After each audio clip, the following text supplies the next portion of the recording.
Gururbrahma Gururvishnu Gurudevo Maheshwaraha Gurureva Param Brahma Tasmai Shri Gurave Namaha.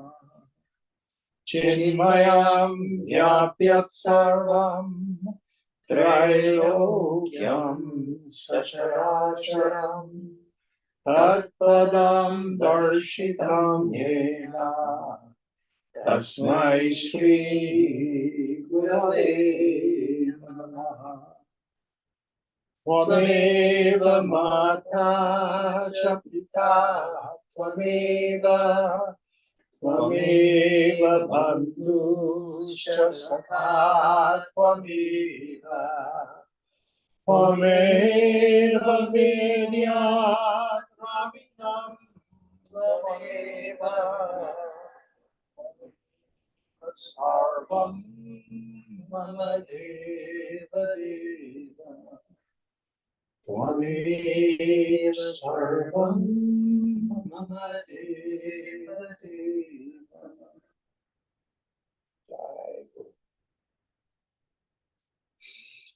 Om Sahana Vavatu Sahanau Bhunaktu Sahaviryam Karavavahai Tejasvinavadhitamastu ma vidvishavahai.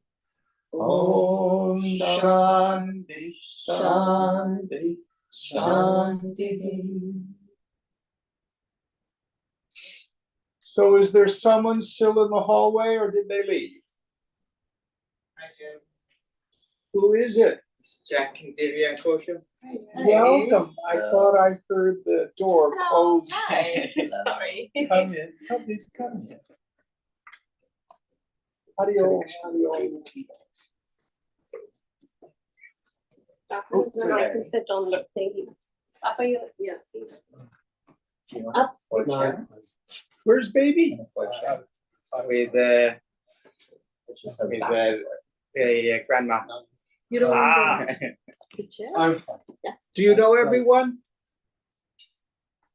No. I mean, not We met really. last time. Yeah, honest. Deepa. Do you need a chair, sweetheart? Just wanted water. Okay. Okay, on that chair then. Okay. We can get a floor chair if we need it. Well, welcome. So we are again in the 18th chapter, making our way through the final teaching. So what verse are we on now? Verse 29. Verse 49. 29. 29. All right. There's other texts if you want them. Does anybody want a text who does not have one? It's on the bookshelf. To the left. Oh, it's to the left. To the left, top shelf.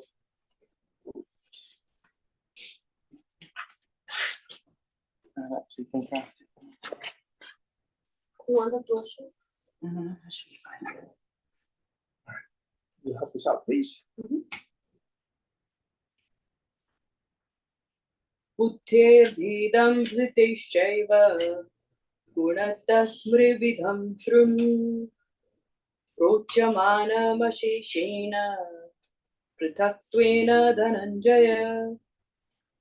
Hear you the threefold division of understanding and fortitude made according to the qualities, as I declare them fully and severally, O Dhananjaya.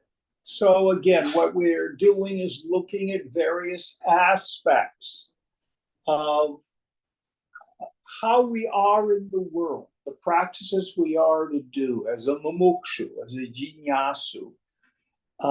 And we're looking at it through the lens again of the three gunas. Let's again review the three gunas. Tamas, the principle of dullness, lethargy, darkness, non-apprehension, misapprehension, and delusion. Rajas, the principle of activity, of striving, of achieving, of acquiring, which is where most of our suffering is. So we have competition and jealousy and envy and all that sort of stuff is in Rajas. Sattva, the principle of non-activity, where we're content, where we have clarity of mind, where when we act from the world, we do our duty, without any attachment to the result. We're coming from a place of creativity, of expressiveness, not from need, struggle. Okay, next one, next verse. Pravrittim cha nivrittim cha karya karye bhaya bhaye bandham moksham cha ya vetti buddhi sa partha sattviki. That which knows the paths of work and renunciation, what ought to be done and what ought not to be done, fear and fearlessness, bondage and liberation, that understanding is sattvic, O Partha. Now, mind you, the self is not something we ultimately understand. It is beyond the mind.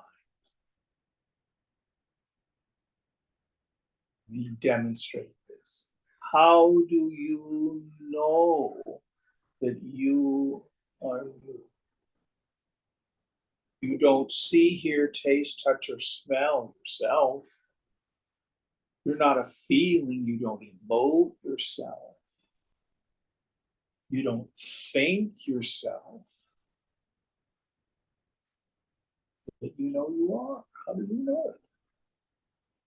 And the scriptures say the self is swayambhu, self-evident.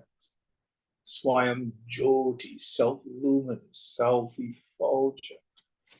The self is the means of knowledge for knowing the self. But the great cosmic joke is everybody already has that. The most miserable of creatures. Do you exist? Oh, I exist. What's your existence? Misery. Do you know you're miserable? Oh, do I know I'm miserable? Let me tell you how miserable I am. I am. I know. There's never any doubt about that. So the bondage, the confusion happens in the mind. And the scriptures say we need jnanam, vijnanam cha. We do need understanding. And that leads us to direct experience. Apara jnanam, Brahman is. It's the lower knowledge, it's understanding. Parama jnanam, the supreme knowledge. I am Brahman, direct experience. So, as we're a seeker after liberation, after a seeker after knowledge, a mumukshu, a jinyasu, these are the things we need to understand. So let's go through them. They're laid out and enumerated very clearly. So the first idea, please. That which knows the paths of work and renunciation. Yes. So Shankara will say, not by sacred baths, not by ritual, not by chanting your mantra, not by pilgrimages, not by pranayama, can the self be known. It is not a function of action. And the scriptures use the classic example of the king who has too much to drink and he goes to bed and he wakes up in the middle of the night and his chamber is dark and he's still loaded.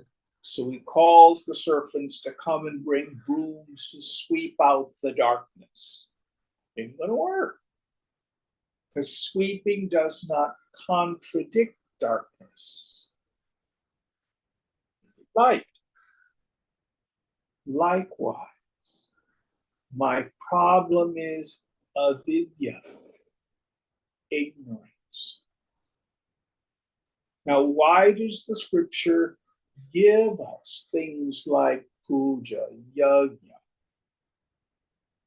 all these other practices? It's because they serve to open the heart and purify the mind, because we need a sattvic mind in order to really do the important part.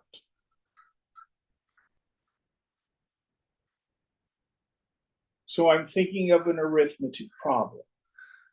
Do you know what arithmetic problem I'm thinking of? No. No. Ask me. What arithmetic problem are you thinking of, Jim? 3 plus 4 is 7. How many jumping jacks would you need to do to get the answer? Undefined. Undefined. Yeah. How many times would you need to run around the block? How long must you fast? How did you get the answer? You inquired. Yes. So the way we acquire knowledge, vicharena, by means of investigation.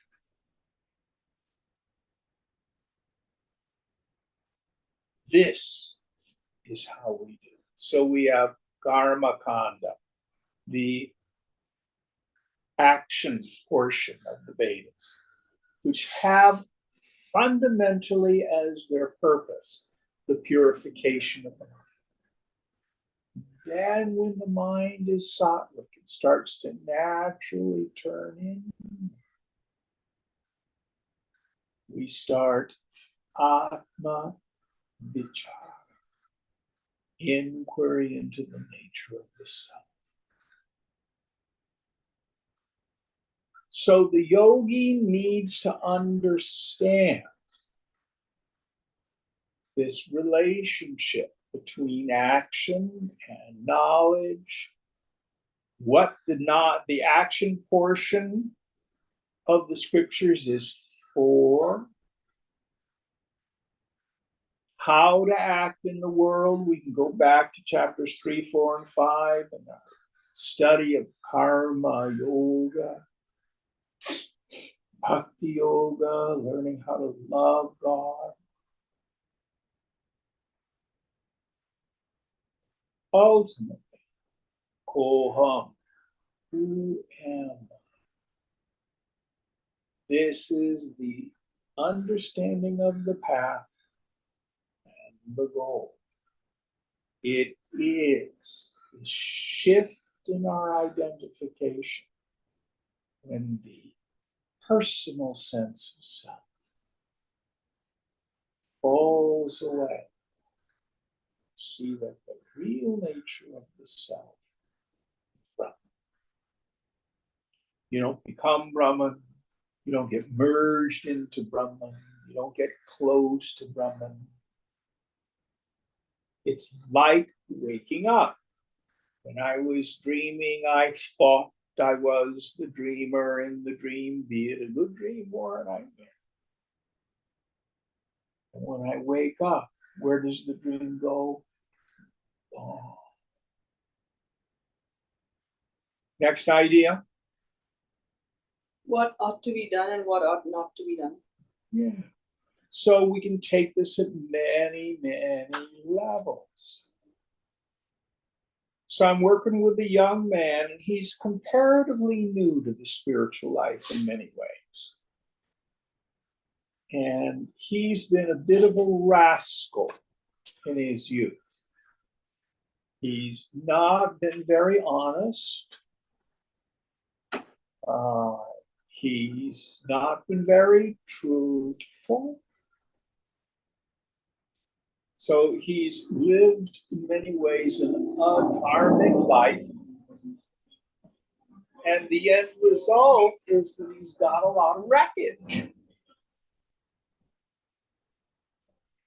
You know, we are not punished for our sins. We are punished by our sins.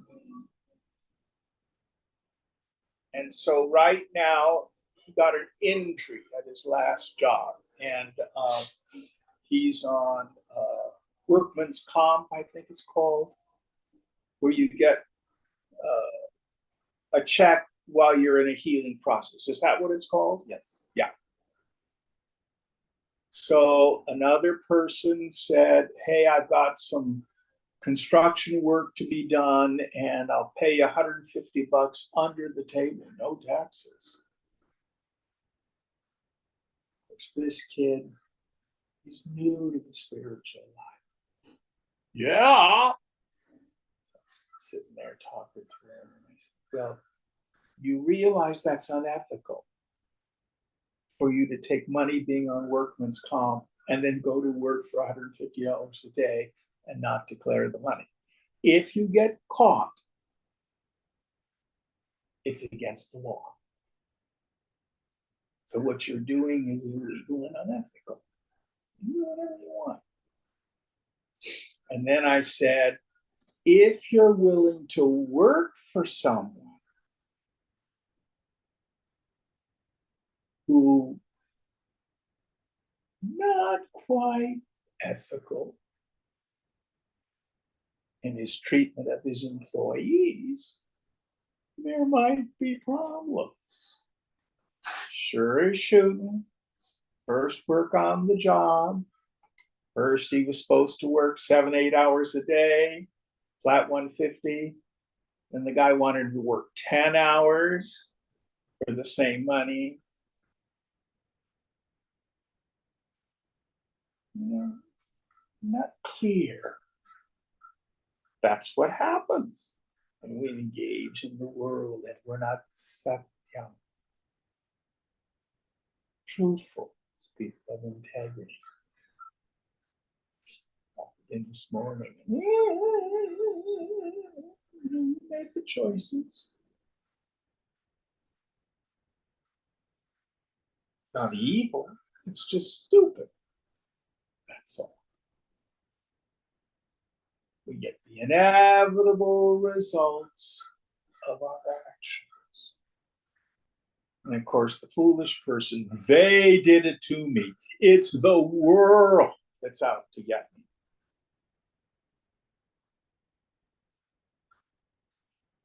The yogi endeavors to lead a life of ahimsa, non-injury, satyam, truthfulness, straightforwardness, all the yamas and niyamas that we study in Rajya. So that's one way of looking at what ought to be done and what ought not to be done. And the clearest way to understand this is a deep understanding of the law of karma. Karma is essentially neutral. It is we who talk about good karma or bad karma.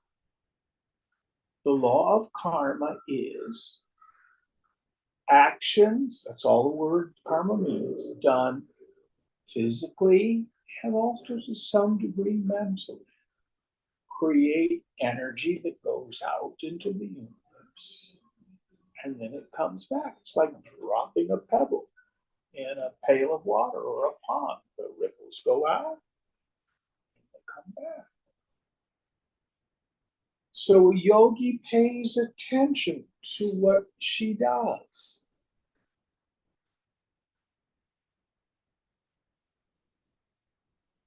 Again, you can do whatever you want in the world. This is not moralistic in that sense. Christians say, do unto others as you would have them do unto you. The Chinese say, don't do to others what you don't want have done to you. Yoga says, it will be done to you as you have done to others. You can run, but you cannot hide. Now, the force of karma can be blunted through prayer. You can do your best to clean up the past.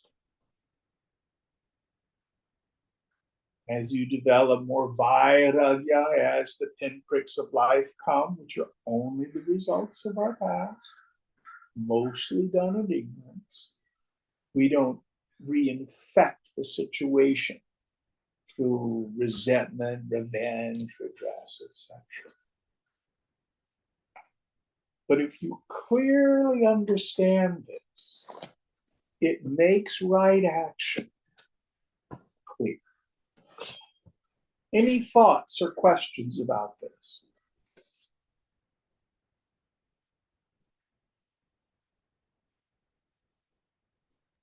And you also, was there one out there in Zoom land? Yeah, yes, there is, Jim. This is Soumya? Soumya. Yes, Soumya. Yes, Jim. Hi. I have a general question about the gunas. Yes. Last time, I think it was last time, you brought up about how you can't jump from tamas to sattva, and I understand that too. You know, you don't jump. You can do some service. You could go for a walk or something, anything, but go shopping. But can you throw some light on what's going on? I mean, it's like we're changing our mood. You don't even have to call it this philosophy, you know, Indian philosophy. You just change, you know, you watch something funny and you're in a better mood. But what's going on inside? Well, the most painful position of the psyche is when it's self-obsessed with the small s. How am I doing? What's wrong with me? What do other people think of me? And that's, in my mind, one of the greatest clear indications of tamas. So that's kind of its hallmark. Paranoid self-observation. So what changes our mood is to other-center the mind. That's the basic thing, to move it from tamas into rajas. Think of somebody else. Think of something else. Think of God.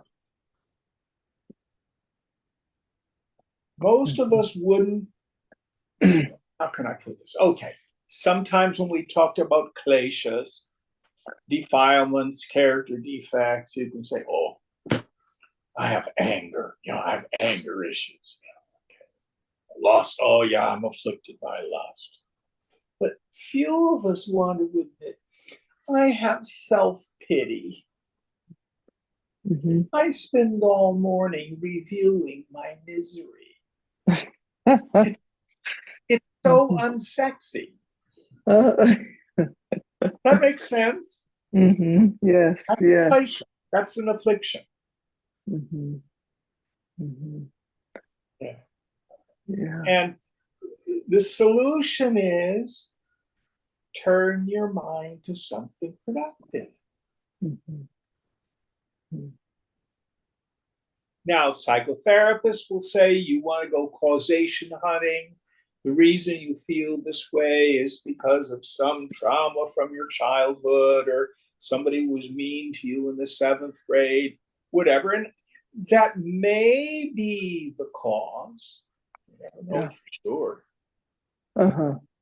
It could be that you were beating an oxen 4 lifetimes ago, for all I know. You know what I mean? We just don't know. But you don't need to know. Okay. right here, right now is all the material I need. This is how I feel in the now. That's all the information we need. Mhm. Now, how do I get out of that mood? Mhm. Turn the mind. This is the essence of tapas. This is the essence of tapas. Mm. All sorts of tricks. In the 12-step traditions, one of the things they give people all the time is called a gratitude list. If you're feeling full of self-pity or misery, just write down 10 things for which you're grateful. It just shifts the attention of the mind. All of these are valuable. Mhm. Is this helpful, Yes. Sonia? Yes, yes, yes, and I don't have to worry about the mechanics of what's going on in my mind. I know that I know that it works, you know. I don't know if you're maybe old enough to remember Werner Erhard and the EST training. Yes. One of the things he said that, he had these quips that were truisms. And he used to say, understanding is the booby prize. Hmm. Oh, I've been through psychotherapy and now I know why I'm a basket case. Well, guess what? I'm still a basket case. Know why I'm a basket case. Now, what do I do? Mhm. Yeah. And I'm fond of the first sutra in the second chapter of Yoga Sutra. We've probably talked about it before. Tapas swadhyayeshwara pranidhana kriya yoga. Tapas, austerities, swadhyaya. In the Raja Yoga tradition, it means an inventory of my own psychological material. Then trustful surrender to God. This is called yoga in action. So we start from the middle. You spend some time. What are my character defects? What are my doshas, my defects? What are my kleshas, my defilements? Am I afflicted by fear of financial insecurity? That's a big one. Yes. People. Am I afraid of dying? We're getting old. Am I afraid of being alone? I'm afraid that I won't be important in the world. All these sorts of things. Where are my attachments? Where are my identifications? And then we go to the first part, tapas. Turn the mind, essentially in the beginning, to the opposite idea.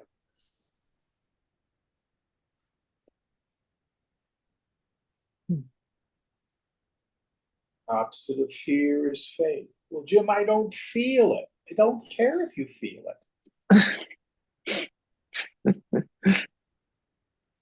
You start by just saying the words. Uh-huh. The mind will come. Okay, back to scripture now. Where Yes. Thank you. Thank you, Jim. good stuff. Continuing the same one, fear and fearlessness. Yes, so what causes fear and what causes fearlessness? What is the source of it? The root of fear is deha vasana, identification with the body.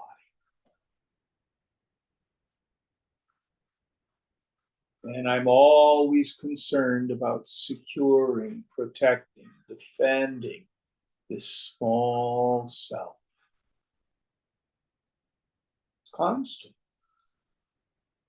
Fearlessness is the mark of the jnani.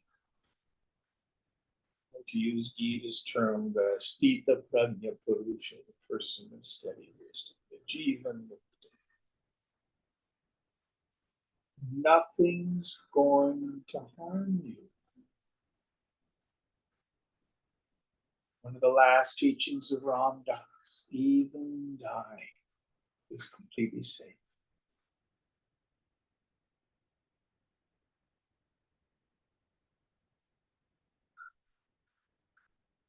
We think if I get enough stuff,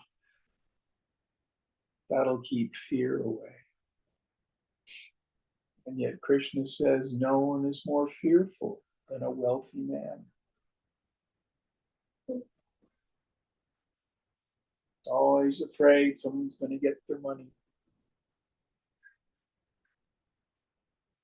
Have any of you known anybody who's super rich? They're always questioning relationship. Someone gets to know them and thought that's always in the back of their head. They're going to eventually ask me for money. It's amazing. Amazing. We think, oh, that's what will really make me happy. Just different.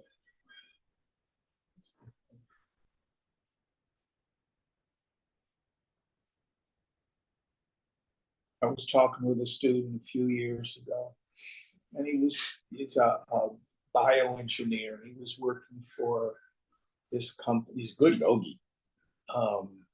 What's the drug called? Kratom? Is that what it's called? The tea, Pardon me? the tea, to relaxio. But it's semi-legal. Great. But in this company, the boss was taking all the employees out on his boat, and they were snorting cocaine and all this sort of stuff. It's a big piece of him that kind of liked this outrageous lifestyle with the girls and the blow and all that sort of stuff. Now they're parted and they're saying, this is adharmic. I don't want to be here. And I said, well, why don't you quit? He said, but the money is so good. I said to him, you own 5 houses. How many of them do you need to own before you feel secure?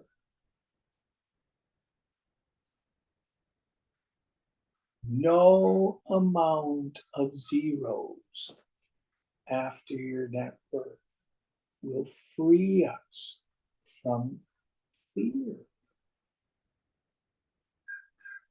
Only trust in God.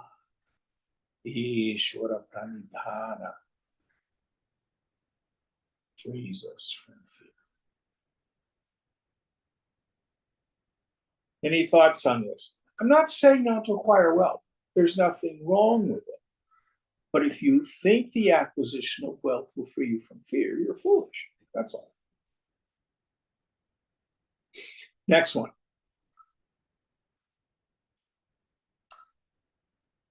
Bondage and liberation. Yes. So we need to understand that both bondage and liberation occur to the mind. The self is ever free. Now, this is the difference between Vedanta and Sankhya philosophy. Sankhya philosophy says we have an ontological problem, a being problem. They posit that each one of us is an individual Purusha, a little lump of spirit. And the problem is, an eternity ago, we got all tangled up with Prakriti matter. So we've got to beat up the nasty old matter and get the nice spirit out. Our being undergoes a change. Vedanta says no.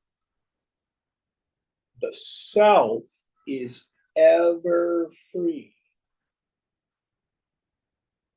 What is bondage? Nothing more than the deeply rooted conviction caused by ignorance that I'm the body, or the body plus the personality. It's like hypnosis. What is liberation? Liberation is the deeply rooted conviction in the mind, technically the vijnana maya kosha, the subtle intellect. Based on direct experience. But I was never bound. It was just a long and vivid dream that I am Brahman. And neither mind state touches the self. The self is never bound. The self is never liberated.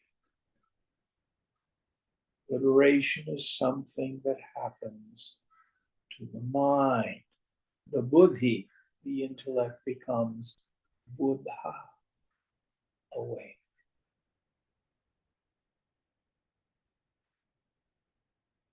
That's where the transformation takes place.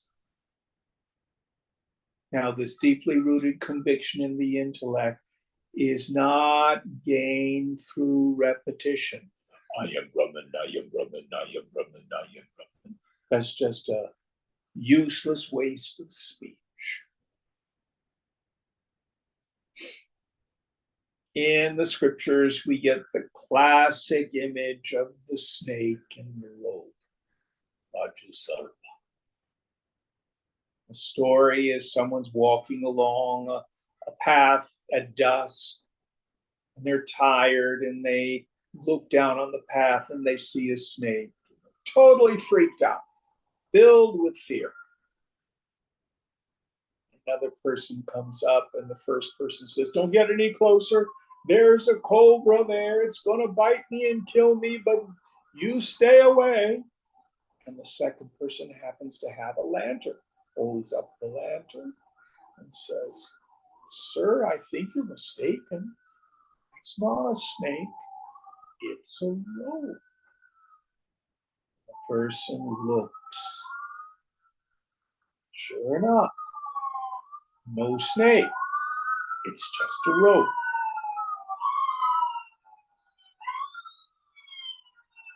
Where was the snake? Was it there on the ground?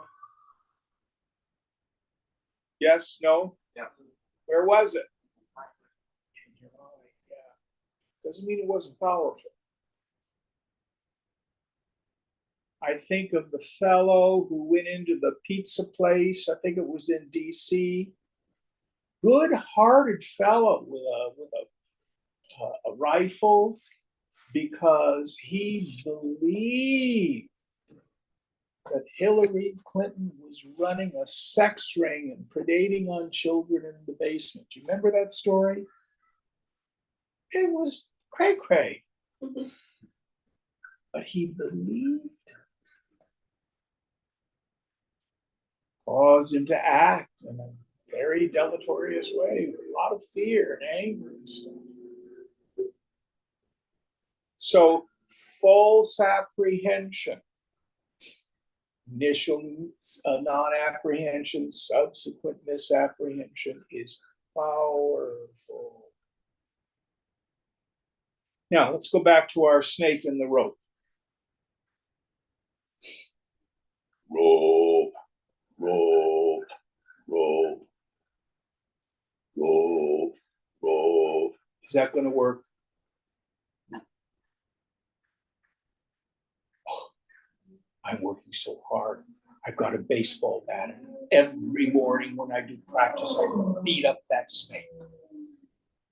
Eventually, it'll turn into a rope.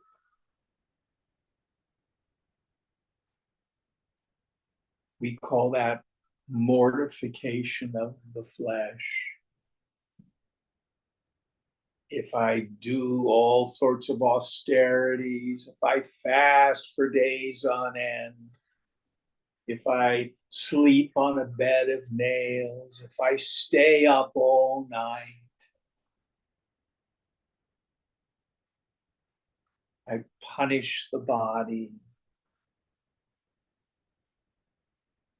It's like beating up the snake with a baseball bat. Now, here's one that's a little more subtle. I've been doing snake and rope meditation now for 20 years. So far, the head of my snake has turned into a rope. I'm advancing spiritually. Is that how it happens? No. You either see the rope or you don't. So it is. There is no process of enlightenment. We're not getting a little bit more enlightened. We either see who we are, or we don't yet. It's simple. What is bondage? The cause of bondage is ignorance.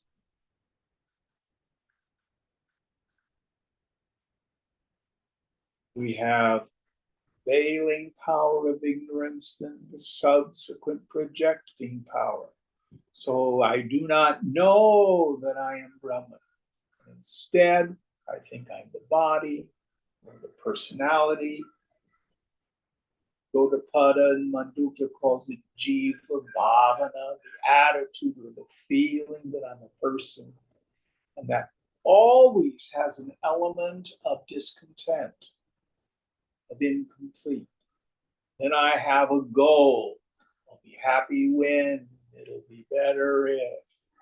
And I have kartavya, struggle toward that goal. And it never works because we're trying to fix something that doesn't really exist.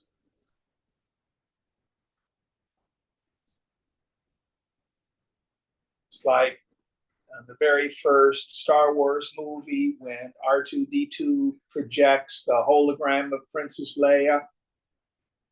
And if someone were to take a sword and try to cut her, could they kill the hologram of Princess Leia? No. Why? There's nothing real there.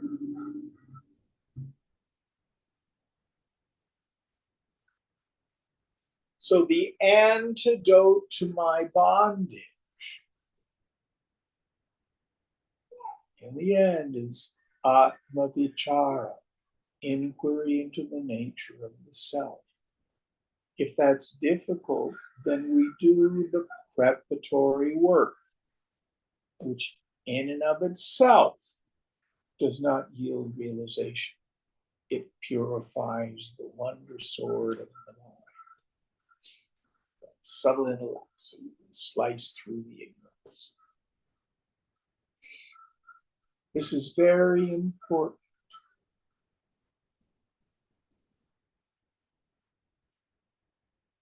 Some people not understanding this think, well, there's no real end. It's a journey. I'm on the path. That's fine. You can be on the path. But the scriptures are very clear. They say there is an end. It is possible to cross over Maya. And the great Mahatmas through the centuries, Ramana Maharshi, Swamiji, thunder, it's true. It's true.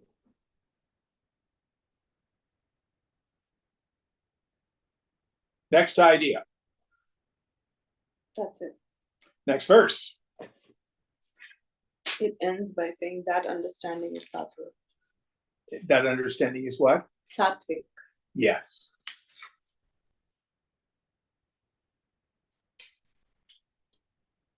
Yaya dharmam adharmam cha karyam cha karyameva cha ayathavat prajanati buddhi sa partha rajasi. That by which one wrongly understands dharma and adharma, and also what ought to be done and what ought not to be done. That intellect is rajasic or passionate. Yes. So here what we're saying is many of us will rationalize our behavior.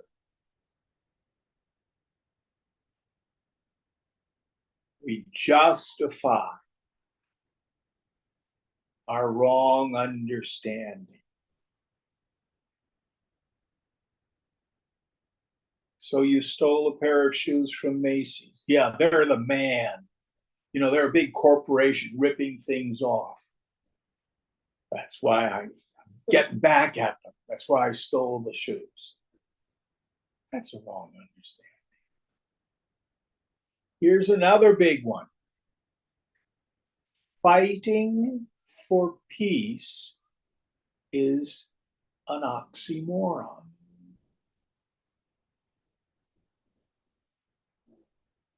The end is the means in a different form. I may fight for peace, but what I'm going to get is more fighting.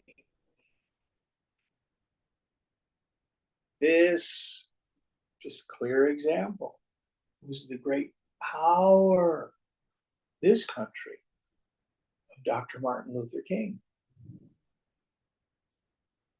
What he was able to accomplish through active nonviolence.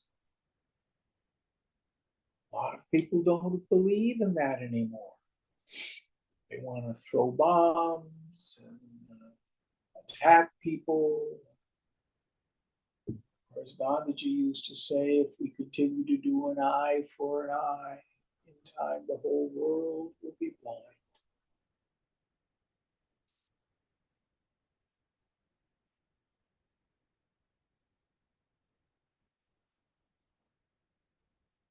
The movie The Big Short, I think that was the name of it, where there were all these people whose goal was to be rich, and their means was to really harm a whole lot of people. That's very adharmic.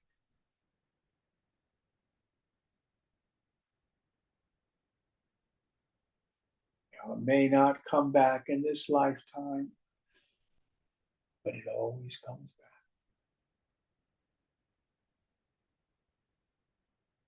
So the Rajasic person, under the influence of kama, craving,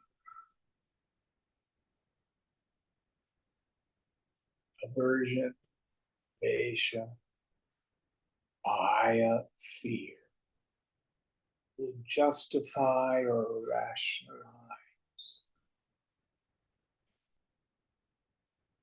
Don't I have a right to be vengeful if someone hurts me? You can do whatever you want. But whatever energy you put out will return to you.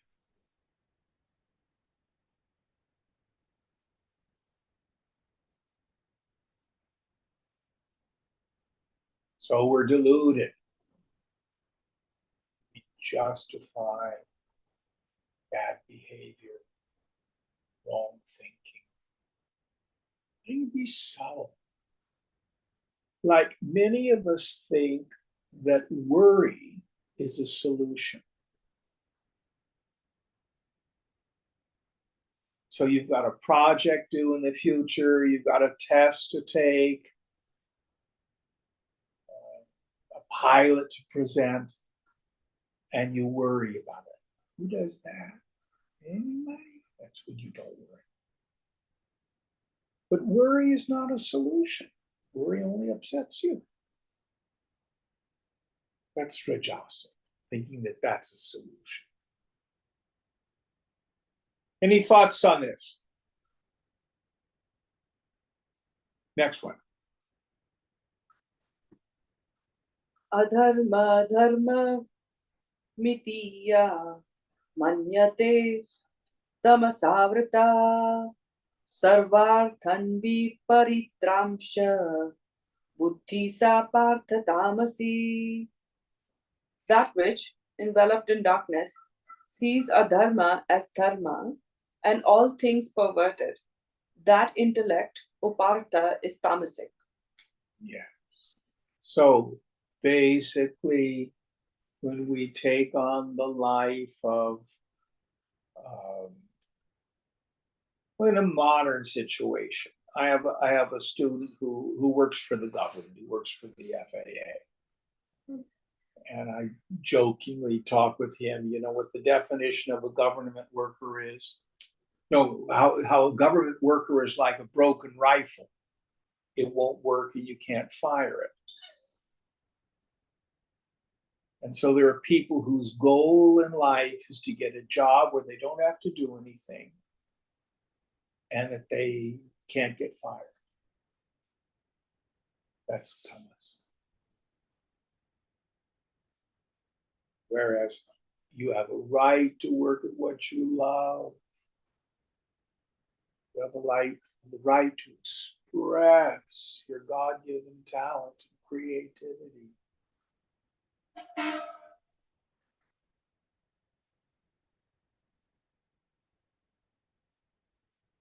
People who, I have another friend. He's a very spiritual man now. But 30 years ago, he did 6 years in federal prison for robbing banks. And he wasn't very good at it.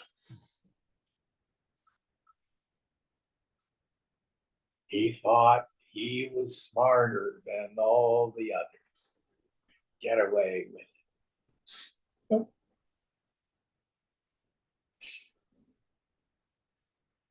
6 years in federal prison. That's Thomas.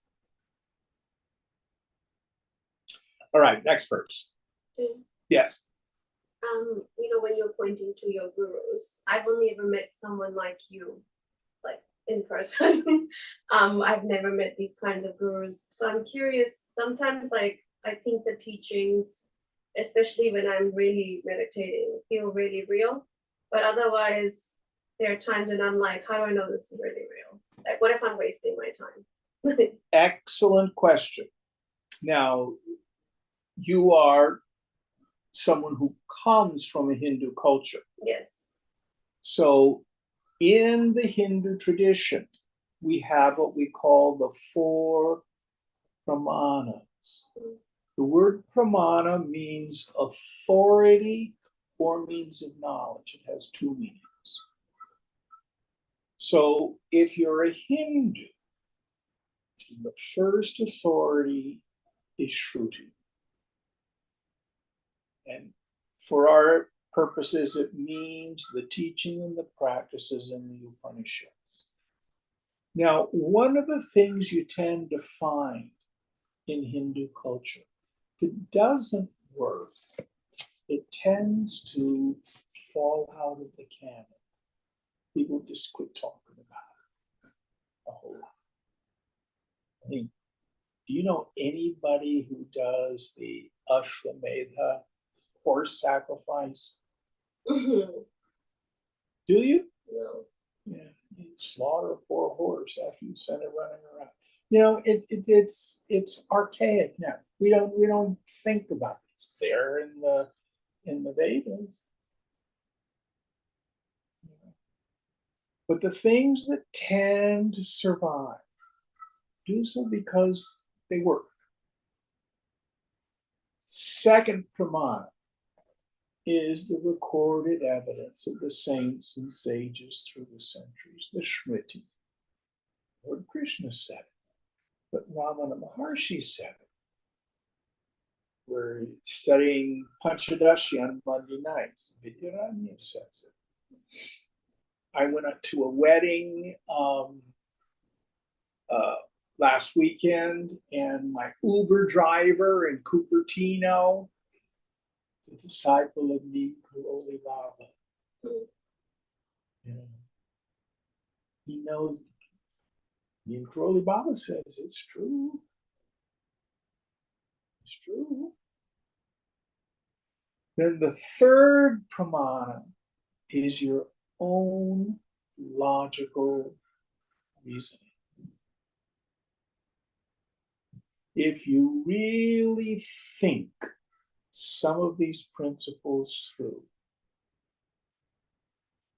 see what you come up with. Compare your experience of the spiritual life with the experience of an extroverted spiritual life or extroverted life. See which brings you more happiness. I like to say real spirituality is not woo-woo. Real spirituality is profound common sense. So, for example, Vedanta's understanding of where happiness is.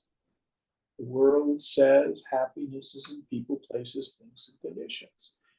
The person with the most toys wins.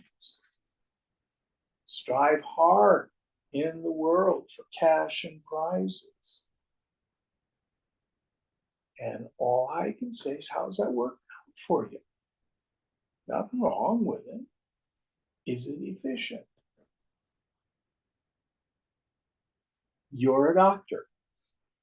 So I think of, there was a student for a while who was coming, who after 25 years discovered that she had celiac disease. Very gluten intolerant. Very uncommon among Indians. They told her it was in her head. Finally, she was tested. Yeah, she's gluten sensitive. She quit eating gluten and her tummy quit hurting. But if she had believed, no, there's nothing wrong with Krispy Kreme donuts, how could they hurt you? Lack of understanding, lack of paying attention to what's going on. So that's what this third pramana requires. We have to pay attention. Pay attention to my suffering. Yoga says I'm suffering because I'm stuck wanting. The world says I'm suffering because I'm not getting what I want. Yoga says your self-nature is ananda. The world says, no, it's out there.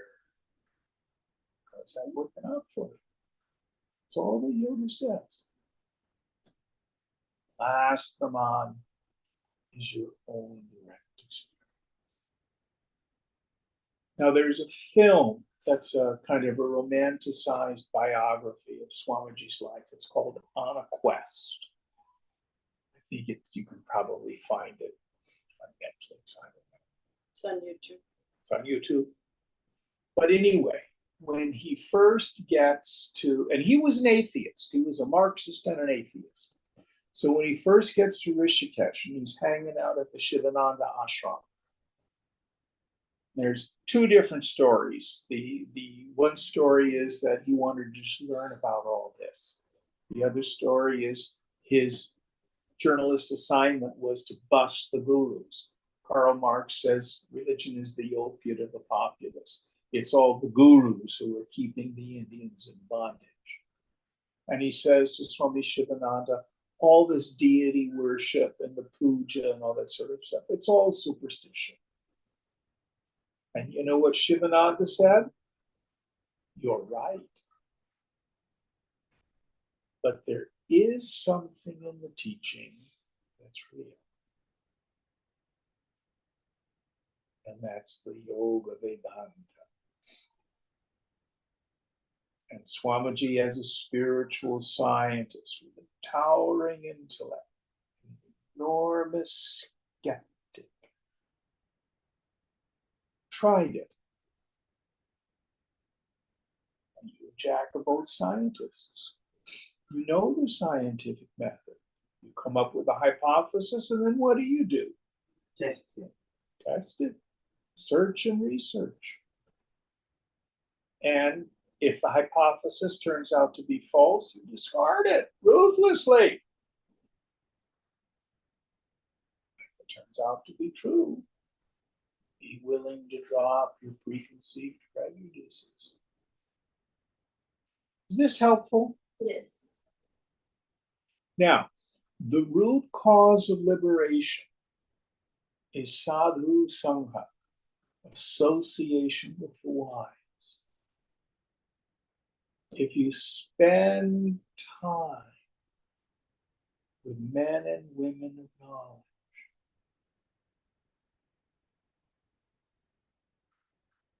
and we get inspired, there's a borrowed glory that we get to experience.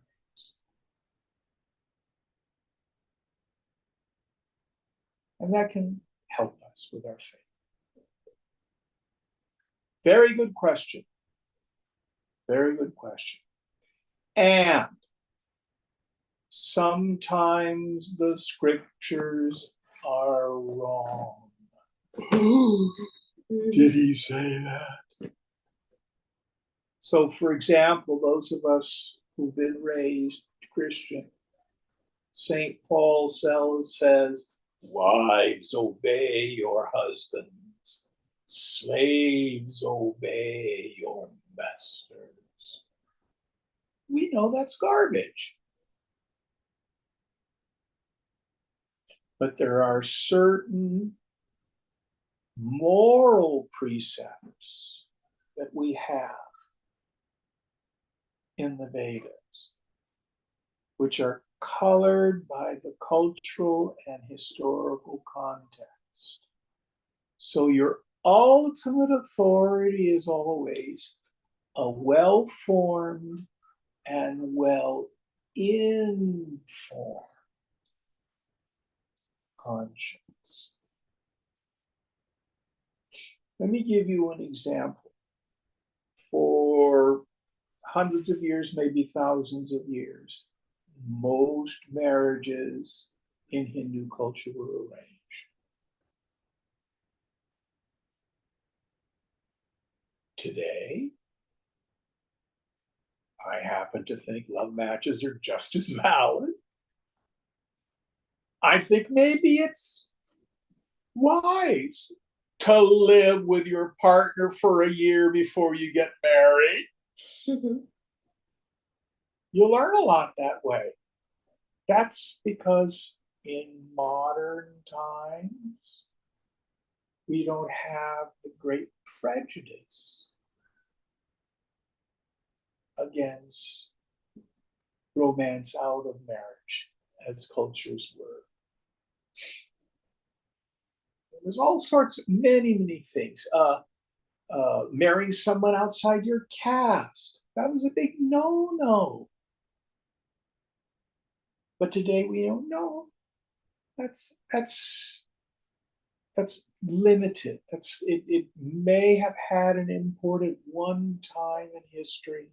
I wasn't there. But now, not necessary. Just making sense? Mm-hmm. So,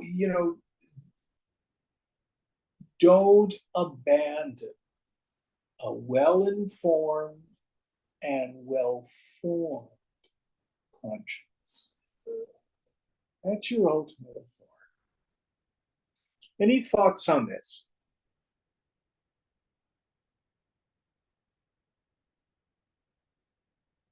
All right. My gosh. Next verse. तृतीया धारयते मन प्राणेन्द्रिय क्रिया yoge navya vicharinya triti sa partha sattviki. The unwavering fortitude by which, through yoga, the functions of the mind, the prana, and the senses are restrained. That fortitude, O Partha, is sattvic. Yes. So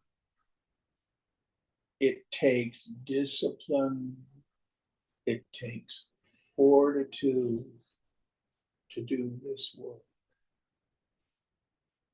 Why? The human mind is ruled by the law of inertia. We have a scientist. What's the law of inertia, Jack? So if something's at rest, it's hard to get it into motion. If something's in motion, it's hard to get it to stop. So what you have to do is apply energy to change that state. Yeah. Is that right? Yeah, force to change. Force, yeah. But it takes energy to apply the force. So the mind prefers the familiar.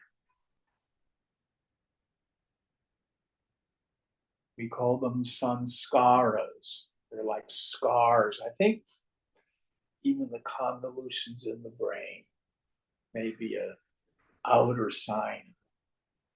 The mind will frequently prefer the familiar to the good. We're back to what I was sharing with Soumya. If I have a negative or destructive flow of thought, there might be some value in understanding where it came from.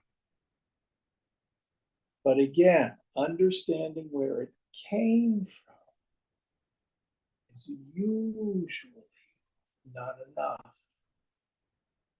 to change the flow of the mind. Now, we're not responsible for the first thought. That just pops up out of the unconscious. There's not a lot we can do about that. But the flow of the thought that follows it.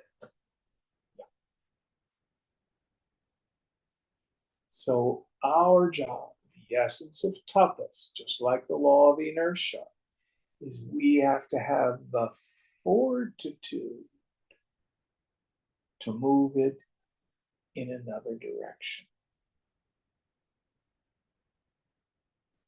Now, some of us have great self-discipline. Not me. I'm a crappy yogi. But there is a solution for people like me. First is to be steadfast. Keep on, keep on, keep on, keep on. Don't quit. But the second talked about this sutra, Ishvara Pranidhana. I can't, God can. I think I'll let him. I turn my will and my life over to the care of God as I understand God. And it can be a black box with a question mark. It doesn't have to be a form that's traditional. Just something greater than your own ego.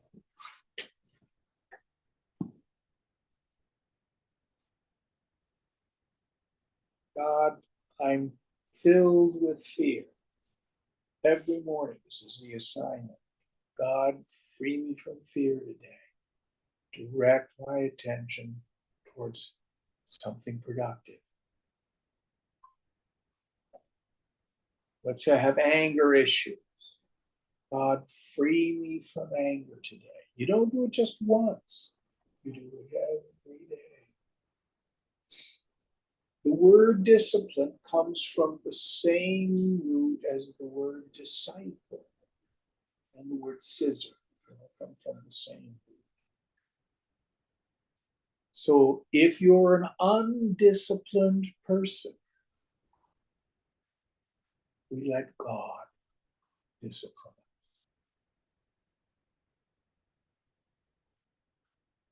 So this is the path for those of us who lack fortitude. But we do need to be steadfast. Be willing to be a yogi for the rest of your life. Now, good news. Krishna in an earlier chapter said, even a little of this knowledge frees us from great fear.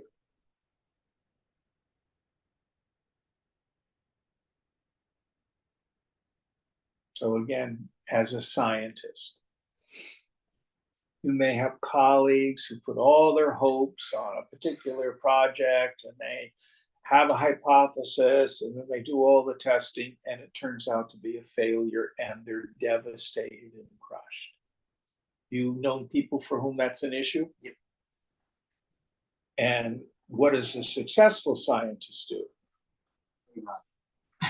Huh? Move on. You got it. It's fortitude.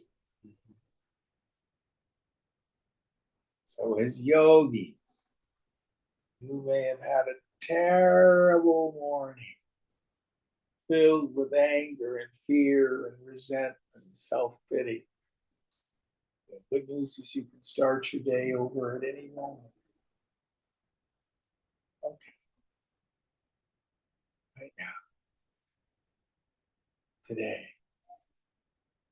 I give this day to God. I'm here to do God's work. Yajna. Make everything sacred. Sacrifice. So that's another kind of.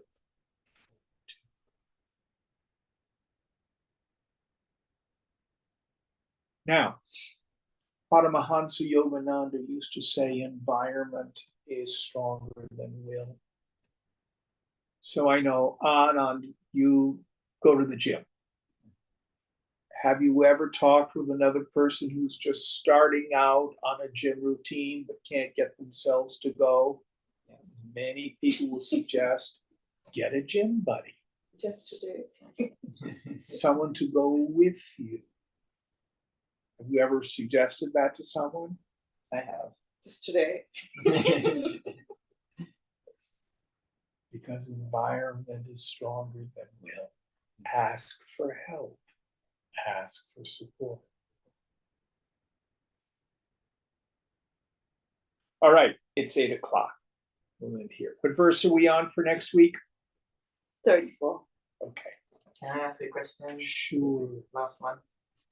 So we have these practices like reading scripture or chanting or meditating, and you know the idea is there to clean the mind, cleanse the mind.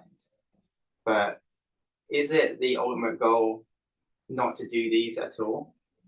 Or No. is it just not to be attached to them? And then is the real work done outside of those practices? Both are important. So ultimately, it's practice and renunciation. Abhyasa vairagyacha, the two together.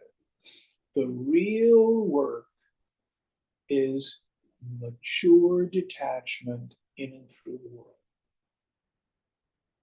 So, for example, a lot of the Raja yogis, they'll do their asana, they'll do their pranayama, they'll chant their mantras.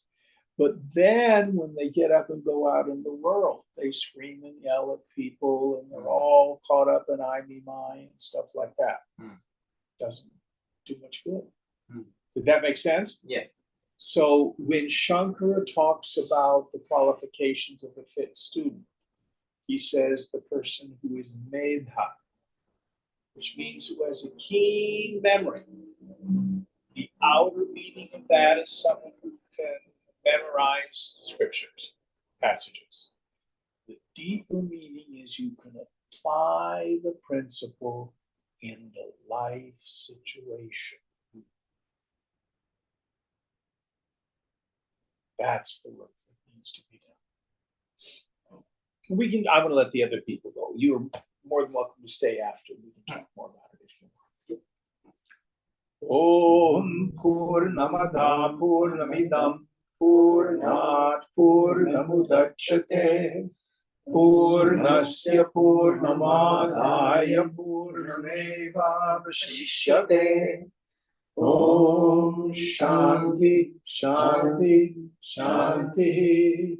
Hari Om Sri Guru Namaha. Hari Om.